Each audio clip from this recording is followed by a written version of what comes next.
The world can be a dangerous place. Gear up with the industry's original and most trusted laser sighting system from Crimson Trace. Equipping your firearm with laser and light systems will enhance your effectiveness and help keep you and your family out of harm's way. Call 800-442-2406 or visit crimsontrace.com and receive a free copy of our new laser training video, The Laser's Edge. Crimson Trace. Broadcasting nationwide, this is Tom Gresham's Gun Talk. Your views, advice, and questions are the driving force of gun talk. Call Tom now at 866-TALK-GUN. That's 1-TOM-TALK-GUN. Or reach out to us via email at tom@guntalk.com. Let us know what you think about the gun-related issues of the day. Now, here's Tom Gresham. Well, it's not really Tom Gresham, it's Paul Markel. And we are getting ready to kick off hour number 3. Now, who is Paul Markel? Paul Markel is the host of Student of the Gun. And if you want to check out any of our stuff, you can just go to studentofthegun.com. We have the same stuff that Tom has. We have Facebooks and Twitters and Tweakers and Instagrams. And I've got a young kid that takes care of all my social media, Jared. He is my right-hand man. But you can check out any Student of the Gun stuff by doing that. But we're not talking about Student of the Gun this week. No, we're talking about Gun Talk Radio. Now, what's a kind of a personal story here, Tom, and you don't know this, but I'm going to tell you right here, you and everyone in America. When I was 17 years old, I was on my high school radio station. I was a DJ at the high school radio station, and I thought when I was 17 that being a DJ was like going to be the coolest thing I could possibly do with my life, and then I became a Marine. So that was the coolest thing I could possibly do with my life. But here I am, not 20 years, 30 years, well, many decades later, and I am back on the radio, and I'm hosting Gun Talk, and I really want to take a moment to thank Tom for reaching out to me. And Tom, in case you guys are just picking up on hour 3, and I'm like, why are you only picking up on hour 3? Shame on you, but you're here. Tom's got a little bit of laryngitis going on this week, and he's saving his voice. He's resting his throat so that he can talk a lot next week. So he's going to let me talk to you guys, and I really appreciate you being out there in the listening audience, paying attention, listening to me. And if you're just catching up on this on your podcast throughout the week, hey, welcome. Now, Tom loaded me up with lots of high-quality guests this week. Got a lot of guests that we can rely on to pick up the ball and run with it. And we've covered a tremendous amount of ground, and both intellectually, and we've covered a lot of ground geographically, because we've been in Ohio and in Alabama, and we've been up in Connecticut, and now we're going to go all the way out to the West Coast with our friend Dave Workman. Dave Workman, are you out there on the West Coast? Well, yeah, I'm out here on the West Coast. The West Coast is still here, so... But thanks for having me, Paul. I appreciate it. Hey, no problem. Welcome to Gun Talk Radio, hosted by Paul Markel this week. We don't know if this is ever going to happen again. This may be the inaugural and historic event, but we'll find out as time progresses. Well, the Titanic did have an interesting trip until it hit the iceberg. So. That's right. It had a maiden voyage, so there's always that. Well, yeah, we've been talking, like we said, we're not going, I wish that we as gun pundits, at some time we could just sit down in a chair and talk about .22 rifles. I wish that we would get back to that day where that's all we had to talk about. But reality is what it is. And right now, in 2014, there's a lot on our plates. And tell us a little bit about what's going on in Washington. Well, Washington State, I heard that you had Alan Gottlieb on a little while ago, but in Washington State, we've got two competing initiatives coming up.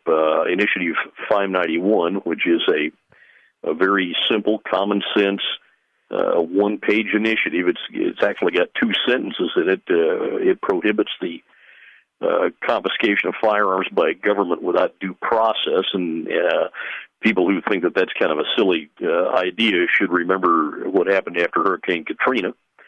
And then we also, in that initiative, have another provision that requires that any background checks done in the state of Washington comply with a uniform federal standard. Now, what that means is that unlike the competing initiative, which is I-594, and that thing runs 17 pages of all kinds of stuff, it simply means that if you're going to do a background check in the state of Washington, it's got to be the same background check with the same applications as a background check in neighboring Idaho, in Montana, Kansas, you name it. Those states all have background checks. They're done on under the federal standard too, and you want to have uniformity from state to state for a couple of different reasons, but primarily so that you're not burdening local citizens with something that they wouldn't have to face if they were living in a different state. Who would have thought that here in the year, in this time frame, that we would have to reinforce the idea or the notion of private property, of lawfully owned property? And a lot of folks, Second Amendment folks, miss the boat, I believe, when it comes to the Bill of Rights. I'm a Second Amendment guy, Well, I'm really fond of that whole Bill of Rights thing. And when it comes to the shall not deprive of private property without due course of law. And that's a, pretty darn big thing. When you get to a point in the nation where the state can deprive you of property at their will, guns or no guns, it doesn't matter how much we support the Second Amendment. If they end around with, by erasing the Fourth Amendment, what do you do? Well, that's exactly what was the motivator behind putting that provision into I-591. Now, what is humorous, today they did yesterday they started a poll in the Seattle Times, which probably is going to endorse the more complicated measure, the so-called universal background check. They asked three simple questions of the readers. Do you support 594? Do you support 591? Or do you believe that there shouldn't be any background checks, that we're simply talking about the right to keep and bear arms? And I think what happened here is that the poll blew up in the Seattle Times' face. They got a lot of gun rights activists tuned into this thing. I wrote about it yesterday in my Examiner.com column. And overwhelmingly, the numbers show that people either support 591 or more so, they want no background checks at all. They think that we should just simply rely on the Second Amendment. When you sit down with people, I think that you're going to realize nobody wants bad guys to have guns. We don't want crazy people to have guns. We don't want rapists and bank robbers and all these gangbangers to have guns. And there are ways to do that. But I think the bottom line here is that the people out here really do understand that this is not just a government-regulated privilege we're talking about. It's a constitutionally protected fundamental civil right. It's the Second Amendment of the Bill of Rights, and unfortunately, out in the gun prohibition community, where they'd rather all the guns went away, they don't seem to get this. They think that, gee whiz, if we just put one more regulation out there, if we just put one more condition out there, we're going to stop all the crime. They have to base their argument on being dishonest and disingenuous. And we're going to talk about that dishonest argument when we come back. You're willing to hold with us? Sure, you bet. All right, we are going to take a quick break, but we will be right back with Gun Talk Radio.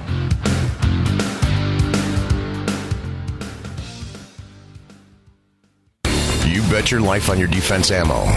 Get the proven performance of Nosler bullets in the new Nosler Defense Ammunition, featuring the same technology as the famous AccuBond line. polymer tip or hollow point, bonded performance handgun bullets for weight retention and barrier penetration. Available only in Nosler Defense Ammunition in 9mm, 40, and 45 caliber. Also available in 223 with a 64 grain bullet. Visit Nosler.com.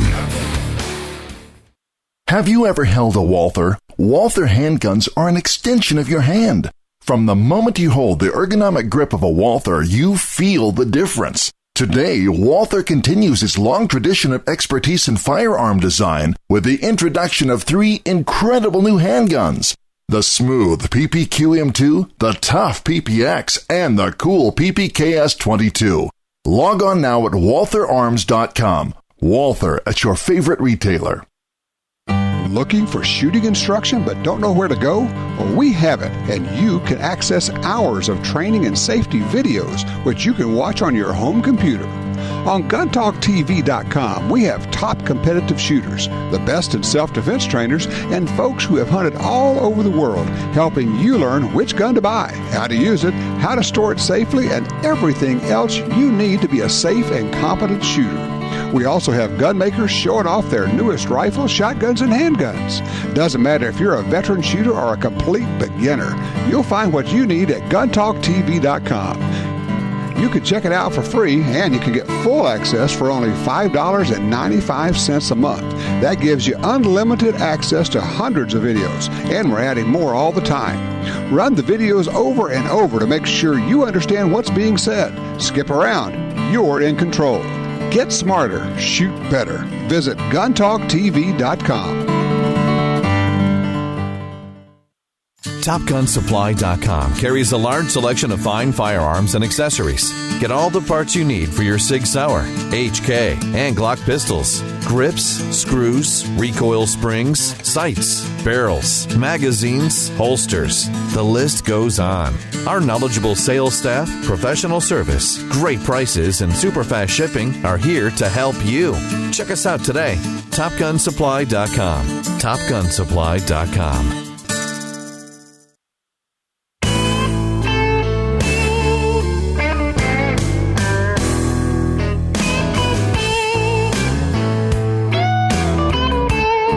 Famous radio consultant once said he'd be off the air in a year.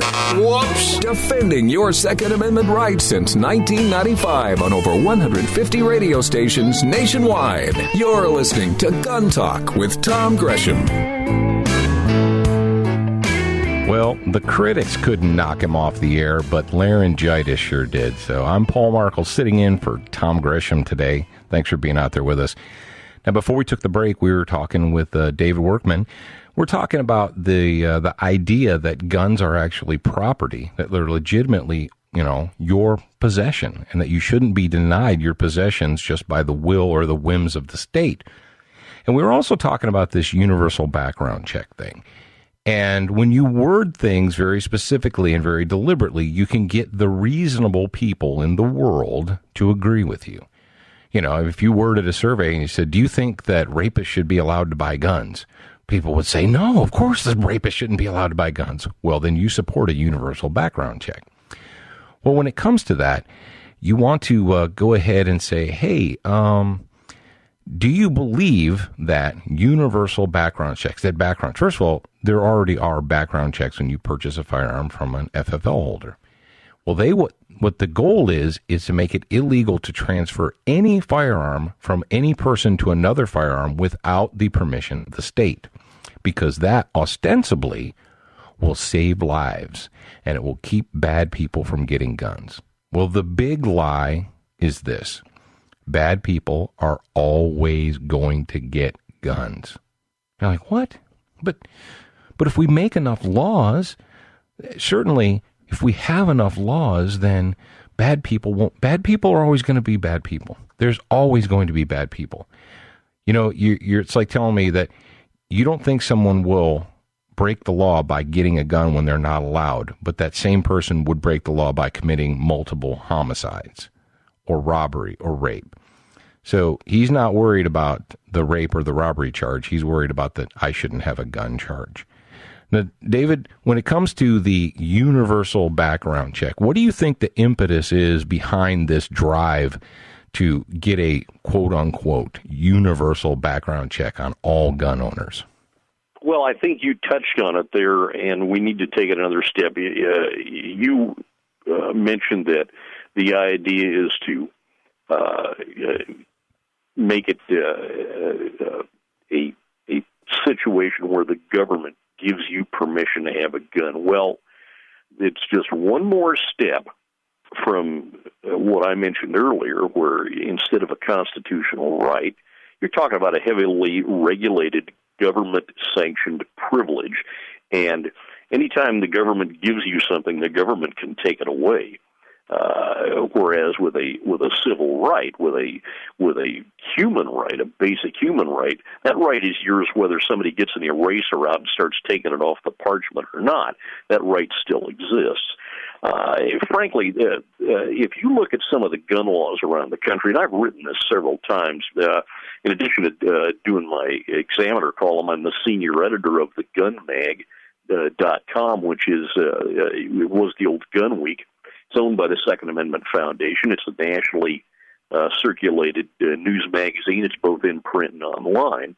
And I write for several other magazines, too. But I've written this many, many times, that all these regulations have been designed for one purpose only, and it's not to stop crime. It's to discourage people from exercising a civil right, which is the right to keep and bear arms.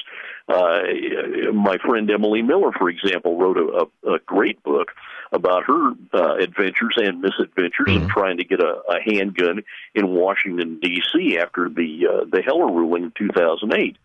The regulations in Washington, D.C. are almost draconian. The same thing they tried to pull in Chicago, and the Second Amendment Foundation had to sue them after the Second Amendment Foundation's case beat them in 2010 before the Supreme Court. They wrote a handgun law in the city that said you can have a handgun permit if you go out and you get the training, but the ordinance prohibited the establishment of gun ranges inside the city of Chicago. We had to take them to court. Imagine that. And this is the kind of silliness that the other side seems to engage in, and you touched about it before we went to the break. There's a lot of dishonesty in the gun control community. Well, they can't be honest with you because all their arguments are based upon it's either emotion or they're based upon these wouldn't it be great? Well, yeah, wouldn't it be great if I had $1 million in a Porsche? But I don't think it's the government's job to give me $1 million in a Porsche, but it would be great. And and it falls back on this I guess you're either are you that naive or are you intellectually dishonest? Take a pick. Well, I think intellectual dishonesty is kind of the stock and trade there. One thing that I've been writing about recently is this number that they always throw out from the other side. 30,000 gun violence deaths every year. 30,000 people died from gun violence. Well, if you look at that statistic and go and see where that comes from, that is a combination of all the homicides, suicides, accidental shootings, and justifiable homicides. We're talking self-defense here by private and police-involved law enforcement that occur in the United States every year. The overwhelming majority of firearms-related deaths are suicides, and I submit that shouldn't be classed as gun violence at all. That's an act of suicide. It's somebody taking his own life. There's no really violence involved there. Come on, David. So you just want people to die? Look at some of the states that have approved assisted suicide laws, and you sit back and you wonder, well, wait a minute. The people who support those laws are opposed to guns, and they call a gun suicide gun violence. Well, isn't that pill violence if you take your life? How dishonest do you have to be to say, well, we could prevent suicides by banning guns? So suicide began with the invention of gunpowder? That up until that point in human history, no one had ever offed themselves ever in the history. It's like murder. I'm sorry, folks. I hate to break your wonderful bubble that you're living in, but man has been killing man since they figured out how to pick up a rock, a stick, and and then fashion that metal into a sword, and saying, well, we're going to turn back the clock 500 years, and it's never, ever, ever about we need to get rid of all guns. Tom and I were talking during the break. The problem is who gets to possess the fault them. is God's. God invented the cliff that people could jump off of. Yeah, he should have known that somebody would do that. Well, and you can really legitimately fall back on the whole we cannot hold human beings responsible for the behavior of human beings. Well, we have to make enough laws so that human beings can't do bad things. Or if you need a gun, you can just go to the Bureau of Alcohol, Tobacco, and Firearms, and they'll run one down to Mexico for you. Oops, we're not supposed to talk about that. Yeah, let's not talk about that fast. I'm one of the guys, along with David Codry and Mike Vanderbilt, that wrote about Fast and Furious almost from the get-go. And I spent 2 years of my life working that story. And I got to be really honest with you. If the gun ban lobby went away today, I'd have to sit back and start thinking, geez, how can we make 22 caliber rifle conversation interesting? Those guys are almost guaranteed employment for people like you and me. Exactly. Well, people are like, it's like being a police officer.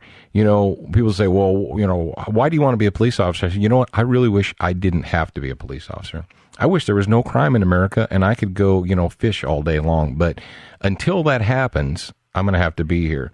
Now, David, we're coming up on our bottom of the hour break. I really appreciate you taking the time out of your Sunday to join us here on Gun Talk Radio. And for people that want to read more from you, get involved, articles, where can they go to get more from you? Well, I do a daily column for the Examiner.com. Just look up Seattle Gun Rights Examiner. I'm also the senior editor of the Gunmag.com. Just dial that up on your nearest computer, thegunmag.com, and you'll find my byline and other publications like Gun World, Gun Digest, Northwest Sportsman, Western Shooting Journal. I rarely sleep. That's the problem. Yeah, you have too much free time on your hands, obviously. Well, are we going to see you out in Las Vegas next week? Paul, it's been a real pleasure, and I hope to see you at the SHOT Show if you get down that way. I think we'll all be there week after this coming week. And David, thank you for being with us. And folks, we will be back after this short break. Tom Gresham's Gun Talk is broadcast nationwide every Sunday. If you can't hear Gun Talk where you live, call your local talk format station and clue them in on Gun Talk. Stay tuned. We're coming right back.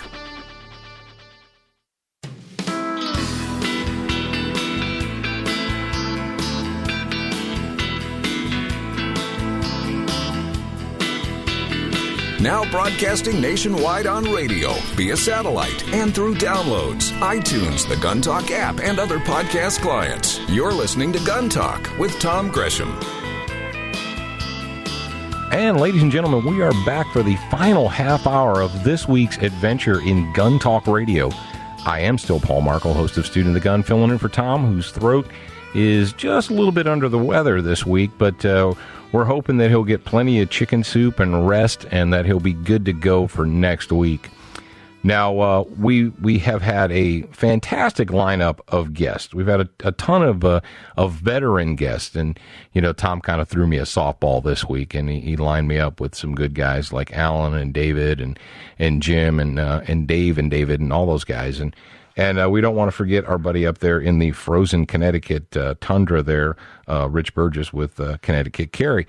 Well, this half hour, we're going to go ahead and do a little bit of a lightning round. We've got some people lining up on the phones, and if you want to get in, you can call 866-825-5886, and you can join the conversation. Now, right now, we're going to go to line number 3, and Robert in Oregon has a question/statement about civil rights under attack. Robert, are you out there? There's a DVD out. It's called Assaulted Civil Rights Under Fire. You can get it at Amazon.com. But what it does, it explains why the left wants our guns. And in fact, it's on all the civil rights, the Bill of Rights, but mostly they emphasize on the Second Amendment. It's done very, very well. And I highly recommend people who have anti-gunner people to watch it. and also for the people who have guns to watch it too, because it'll help them to understand. Well, and that's something that it's a good movie. Well, thank you, Robert. Thanks for calling in. That's something that if you have a piece of, a lot of times when we're talking to our friends, we're talking to our neighbors, we're talking to relatives, and they say, well, I don't understand why you just can't be reasonable, Paul. I mean, isn't it just reasonable to accept a little bit of this and a little bit of that for our safety? And it's always good to have something to fall back on, because maybe you've never made that argument with your friends or your relatives, or rather than just, slough them off and say, well, you're silly, I'm not going to listen to you. Maybe you might want to have a couple of bullet points preloaded, in your mental arsenal to throw out there. Now, we've got, on line 2, we've got Charlie, and he's coming to us from Bremerton, Washington. Charlie, out there. Yeah, hi, Paul. Quick comment. This is something that Tom and Dave Workman and David Codry always drive home. You can't let the lie go unchallenged. You just talked to Dave Workman. We're fighting a battle on at 591 and 594. A couple of nights ago, I caught one of the news anchors flat out lying about what was in 591. They did a fluff piece on 594 saying about how it was reasonable. Then she went on to end the segment with saying that 591 would ban background checks. It doesn't, of course, just wouldn't make them any stricter than a national standard. I called the station, emailed the anchor. I don't know if anything happened or not. I'm just one person. If a dozen people or 100 people did it that night, we might have gotten something changed. So put the beer down, turn off the game, and get working. Exactly. Thank you very much, Charlie, for making that point and for taking the effort to call it in. And a lot of folks out there, they feel like, well, I'm just one guy, and they're not going to listen to me, and so why should I even bother? I'm just going to go back to the game. Well, that is true to a certain extent, but editors and producers are numbers people. And if they have 100 people that are mad at them because their network anchor did this or that, they're going to listen because you're their audience and they know it. And the fact of the matter is, folks, is something that these guys know and they don't want to admit is they don't have anywhere near the stranglehold that they once had on the American people. I mean, let's face it. You guys have seen the movie Anchorman. If you grew up in the 70s like I did, I was a kid in the 70s. I wasn't an adult then. But you know that everyone in America based their lives upon when does the news come on? Literally. I mean, people would stop at 6 o'clock and watch the news. And that was it. And that is where you got your information. You didn't, or you read it in the paper the next morning. But that was it. Well, that's long gone. And, they don't want to admit it. They don't want to admit that it's like I was talking with a good friend of mine about New York and L.A. and how a lot of folks in New York, they legitimately felt that they were the epicenter of the universe and that everything that was newsworthy came from there. And that if you wanted to know about it, you should get the news from us. Well, and same thing from L.A. I mean, they craft what you think in Los Angeles. That's been what they've done for 40, 50, 60 years. They decide what you're going to think, what you're going to enjoy, Well, they don't have that anymore. They don't have that stranglehold anymore. Thanks to this, the internet is definitely a two-edged sword because, there's lots of filth and fraud on the internet. But at the same time, you don't have to have all your news filtered through, the big media. It doesn't have to be filtered through New York or through L.A. Hey, the fact that I, Paul Markel, am sitting here in this chair in the bunker in Louisiana talking into this microphone this is something that wouldn't have happened 30 years ago. You'd have gone to a major producer or a major, broadcasting network and said, I want to talk about guns for 3 hours a week. And they said, bye. No, but really, no, bye. Thanks. No one will ever want to do that. And the fact that you guys are out there listening, that means that there are people in the United States that do care, that are paying attention. But, and I know that might be a big but we're still going to throw it out there. It's not enough that you listen. You're like, well, I listened to you, Paul, and I'm going to go out, for the rest of my day. You guys know the story of the American Revolution and how it's legitimately thought that a small percentage of the citizens of the colonies were actually for the separation. There were a large number of Tories who thought, hey, these British aren't so bad, and let's just behave ourselves.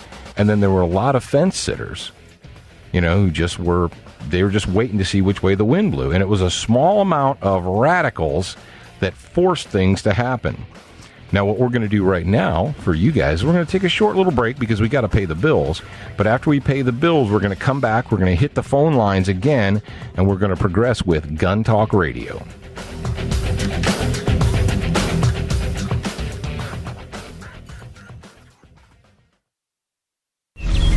What's that? It's my Trijicon. What's a Trijicon? Only the best rifle scope in the world. Says who? How about the U.S. Marine Corps, Special Forces, Navy SEALs? You heard of these guys? Sure. Well, they're all using Trijicons. Let me see it. Wow, this is really sharp. And a lot of professional hunters are using Trijicon, too. You probably caught it on some TV and radio shows. Yeah, I have heard some of them swear by their Trijicon. I swear by it. I could have been a Navy SEAL. Well, the closest you're going to get now is buying a Trijicon. Hey. Trijicon is the brand of rifle scopes that more and more hunters are swearing by.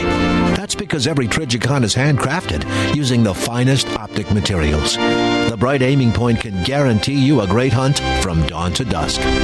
Get your Trijicon at a dealer near you or visit them on the web at Trijicon.com. That's Trijicon.com. Trijicon. Brilliant aiming solutions. There's a rise in home invasions in America, and you need to be ready. Ready to protect yourself and your family. The Bedside Backup from Crossbreed Holsters keeps your gun at your bedside, ready to go. It also folds flat for easy storage and travel. Take it with you and use with any hotel bed. To see more, go to crossbreedholsters.com. That's crossbreedholsters.com. The Bedside Backup is not a child safety device.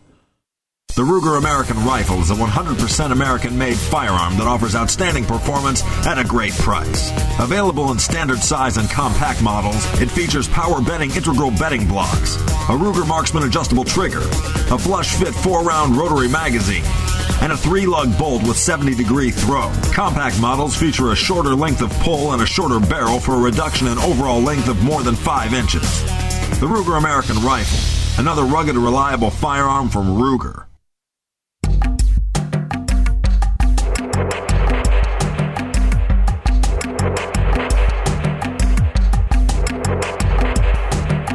Gun Talk encourages you to support the local sporting goods store, gun stores, ATV dealers, and other local businesses in your area who advertise on this station and Gun Talk. Only together can we protect our rights. You're listening to Tom Gresham's Gun Talk. All right, ladies and gentlemen, we're back from the break, and we're going to get ready to close out this week's show. We truly appreciate you guys all being out there with us for your eternal patience with your guest host, me, Paul Markel. And on line 3, we have Carl from Atlanta, Texas. According to this, it's Atlanta, Texas. Carl, what's going on out there?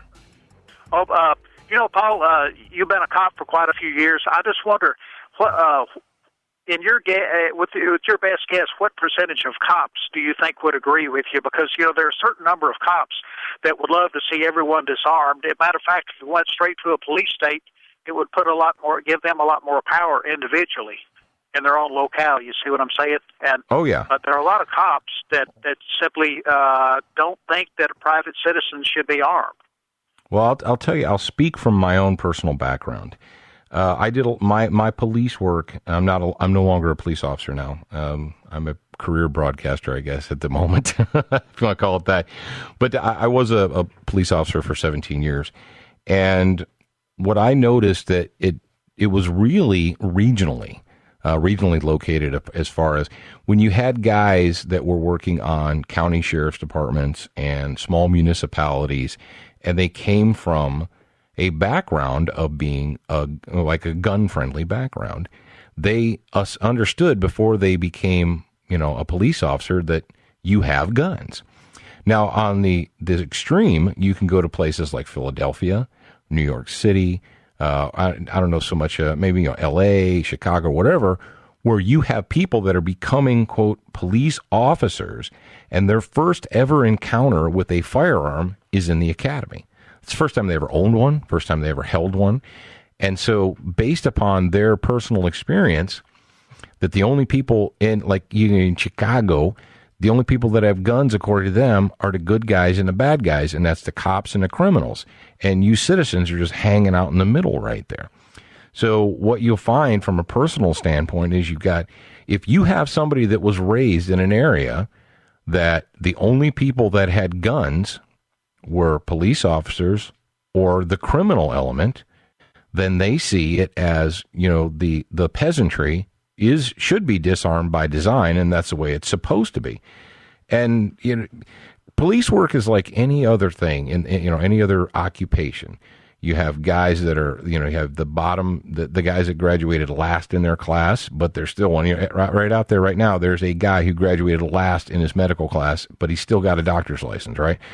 And, it's hard, and I would never lump police officers into one, all cops are like this, all cops, because they're not. They're not. But what they need to be, and this is where you, listening out there in the audience, you need to hold law enforcement, whether it's a constable, a sheriff, local police departments, they need to be accountable to you. That whole term civil servants, remember hearing that civil servants thing? Well, that's because they're supposed to be the servant of society, of the citizen. And what I see and what is really scary to me is that we have administrators and we have state legislators that want to exempt law enforcement officers from being citizens. They are now part of a special class. That, ladies and gentlemen, is not the America you want to live in. You do not want to live in a nation where those who work for the state are a special exempted class. Folks, I know a lot of you went to public school in the last 20 years, and I'm sorry for you, but there are a lot of good books out there that you could read. But in the history of mankind, there have been a lot of countries in the world where they exempted the employees of the state from the laws that were applied to the peasantry. You can go to Europe, you can go to Asia, go wherever you want, but the fact of the matter is, the moment that you exempt police officers from gun laws, and I know a lot of you cops are like, oh, stop, man, we need to have them, but you don't. Really? Because you're going to be there when the crackheads break in my front door, right? Well, no, I'm not going to be there. I'll be down the street, but call me and I'll come. Okay. The police officers, look, I was a cop. Very, very rarely do the police officers, are they there when the crime is being committed? Almost never. They respond to a call for help. A violent attack, a violent threat, a home invasion, a robbery, rape, whatever, those things happen now. They're not happening in 5 minutes. And if you can't deal with it in the 5 to 10 minutes it's going to take for the official law enforcement people to arrive, they're just going to come and zip your body up or, figure out who's going to the hospital and who's going to the morgue. So, and ask an honest police officer, and they'll tell you, they'll be like, look, dude, I can't protect you. The courts have reinforced it over and over again that police officers do not have a duty to protect you as an individual citizen, just as a society at large. And so knowing that and understanding that, that's when you have to gut up and say, all right, I need to take care of me. Tom's talked till he's blue in the face about, do you have a fire extinguisher? Well, yeah. Do you have a first aid kit? Well, yeah. Do you have smoke alarms? Well, yeah. Okay, but you don't have a gun. No, I don't believe in guns. All right. Dude, it's not about wanting to be a cop. It's about wanting to take care of the emergency while you're waiting for the cavalry to arrive. Sometimes it's a fire extinguisher, sometimes it's bandages, and sometimes it's a firearm. And it's really no more difficult than that. But you don't want to let yourself get in a position to where you've exempted members, police are loud because they're what? Because they work for the state? And so that gives them special privileges? Folks, that is not the country that you want to live in.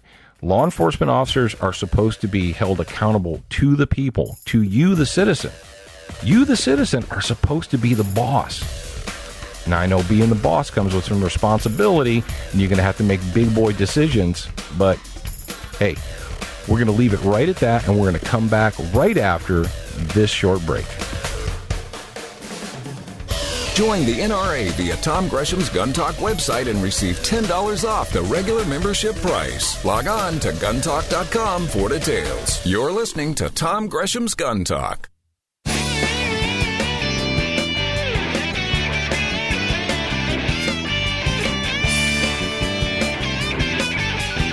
All right, we are back. That's right. This is Paul Markel. And it's time to put a wrap on this week's episode. We certainly appreciate you guys being out there. We appreciate all of our fantastic guests. I appreciate Tom Gresham for allowing me to sit in front of his microphone, if just for a little while. Now, Tom and I were talking. My background, I was a Marine. I still am, because you're never not a Marine until you die. And police officer. I did professional bodyguard work, and I've been a professional firearms instructor for a long, long time, use of force instructor. And something that we've got tens of thousands, if not hundreds of thousands of people out there that have gone out and they took their state-mandated concealed carry class. And the truth of the matter is the state-mandated concealed carry class is designed to teach you what you're not allowed to do. Really. I mean, if you guys have sat through one, you know that the instructor spent years, man, he spent almost the whole class telling us what we would get in trouble for doing. You can't carry here. You're not allowed to carry there. You can't do this. You're forbidden to do that. You're not a police officer. You're not this. You're not all that stuff, right? So, the basic state-approved concealed carry class is not really training. And most of the time, they make you go out on the range and you fire a dozen rounds or 20 or 30 or whatever. They check your target. They say, okay, that's good. You're allowed to go now. That is your starting point. Unfortunately, a lot of people think that that's their ending point. They're like, well, I took my class, so I'm good to go. I don't need anything else. Yay, go team. That's like saying, well, I took my driver's education class and I'm done now. And in a couple of years, I might drive. And in a couple of years, I might be good enough to still drive. Well, no, firearms, the use of firearms is a perishable skill. It's a physical skill that you need to get training. You need to know what to practice. Then you need to practice that thing. Now, you might not be able to practice every week or every 2 weeks or even every month, but you need to get out there and make sure that you're doing it. So, folks, if I can give you anything, number one, you want to always be expanding, student of the gun. You're a beginner once. You should indeed be a student for life. The moment that you feel that you've learned enough, you're done. You've got nothing else. So be a student for life. I'm in my 40s. Tom's in his 40s, right? Right, Tom? Yeah, Tom nodded at me. He said, sure, I'm in my 40s. And we still read. We still go to classes. We still train. We still do things because I'll tell you, I've been carrying a gun professionally now my entire adult life since the 80s. But I don't shoot today the way I shot in 1986. Well, is it because I was wrong in 1986? No, I wasn't wrong. But we've developed, we've learned how the human body functions. And rather than fighting against how the human body functions, we try and work with it, with your natural tendencies. And these are all things that you'll learn. A lot of folks out there, they'll say, well, how do I know if I should? How will I know? How should? And I tell them that, well, really, it's based upon your education level and your experience. And if your entire education is watching Columbo or the Rockford Files, and you kids out there like, what is this dude talking about? Okay, watching Marky Mark, shoot people in Hollywood. If that's your education, you need to step it up. Now, folks, my illustrious engineer just spoke into my ear and he said, hey, Paul, it's time to wrap it up. So I'm going to wrap it up, and I appreciate you guys being out there. I am Paul Markel. I am the host of Student of the Gun. If you want to read more or hear more about Student of the Gun, just go to studentofthegun.com. We actually have 2 new books out, Tom. Did you know that? We can talk about that on a future episode. So we got 2 new books out. We got a DVD. We got all that good stuff. So, folks, I don't know what Tom usually says, but what I say to you is you're a beginner once, but you should indeed be a student for life. I am Paul Markel. Thank you for being out there.